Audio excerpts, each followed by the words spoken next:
I've been an internet marketer for several years now. One thing I've noticed is that a lot of the marketers that create software products are the ones that end up having seven-figure businesses. So that's one of the reasons why you want to get into the software business. I'm not saying that you're going to have a seven-figure business or a six-figure business, but it is a very lucrative industry.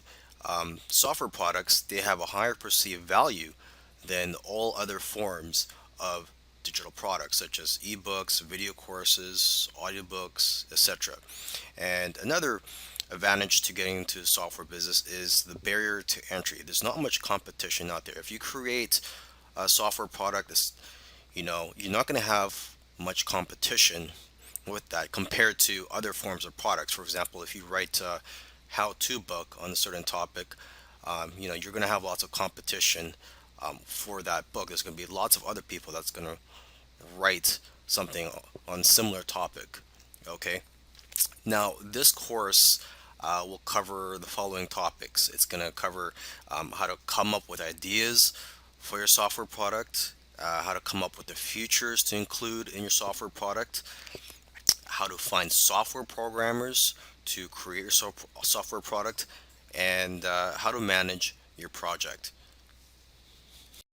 Coming up with ideas for your software. So before you create a software product, you need to know what it's going to bring to the table. You need to know what problems it's going to solve, because that's what what software tools do, is that they solve problems or potential problems. Okay, so first let's start with ourselves. Okay, do you have a problem in your business or personal life that can be solved with a software tool?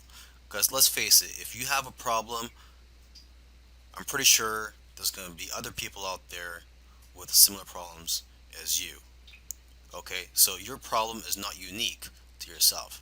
You must also know your target audience that you plan to sell your software to. So basically, it comes down to two things. Okay, consumers have a particular problem that needs to be solved, and two, they are looking for something that will make their life easier. Okay, you can also look at social media, forums, and your customer base to get an idea of what types of problems your customers or potential customers have and what they're willing to pay for. Because most of the time, people will tell you what they want, and if you give it to them, they will buy it. Okay, and oftentimes it's simply a matter of taking something that already exists and making it better, or expanding on the current software. So you got to ask yourself, what software out there has room for improvement? Okay, and you got to remember this: it's not about just creating and selling software products. There's a lot of money to be made in selling software products. Don't get me wrong, but it's also about knowing what software products to create. So that's why it's important to know your target audience and know what it's like to be in their shoes. Alright, so let's talk about coming up with a list of features and details of what your software is going to include. Okay, you got to remember to keep it simple though, because it's not about how many fancy features and buttons that your software has. It's about how the software can benefit the user. Okay, because sometimes it's the most simple software that can become a best selling product. Okay, but before you can approach a software developer, you must have a list of features and details about the software product you plan to create. Okay, so to get ideas, you can look at other software products in a similar industry. And also, what you can do is go to a website called hotscripts.com. And this site includes programs and scripts in every popular programming language. So this is a great way for you to get familiar with the different types of software out there. And you could also read the reviews for the various software products on that site. And basically, the more knowledge that you have, the better the software you can have developed. Now let's talk about finding software programmers for your project.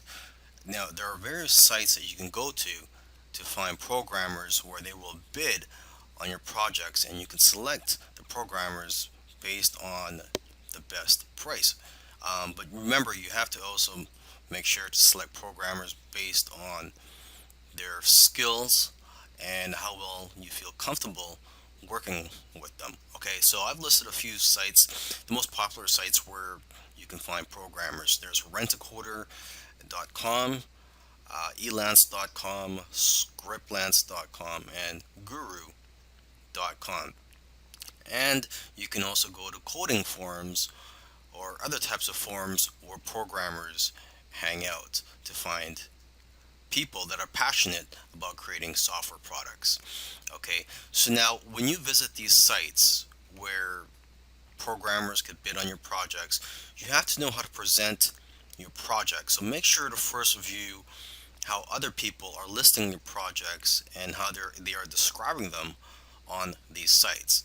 Okay, and you have to also be very careful. You don't want to give out too much information about your project because you don't want people stealing your ideas.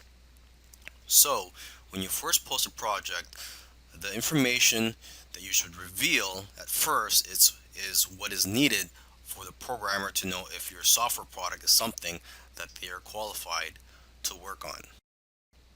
When you're working with your programmer, you have to be very clear on what you want and be specific with the details. So you have to make sure you've done your research already before you hire someone to start working on your project. Okay, and you should also find out how long after they finish creating your software will they be able to fix any bugs. So in my opinion, it should be at least 6 months after they've completed the software, where they could still fix anything that's wrong with your software.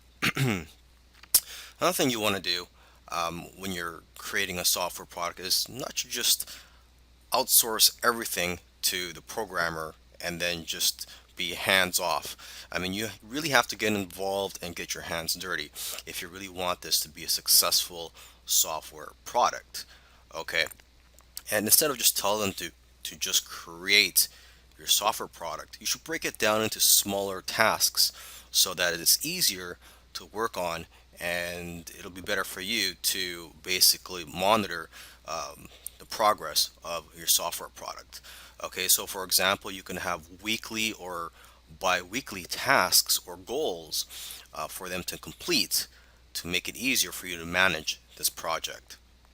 Okay, and you could also encourage your programmers or coders by giving them bonuses for doing well on some of the tasks that you give them. Okay, and you also want to let your programmers know ahead of time what your budget is so they know what to expect. And so with that being said, you shouldn't pay by the hour because it's hard to track the actual hours that they work, and that only encourages people to take their time on your project.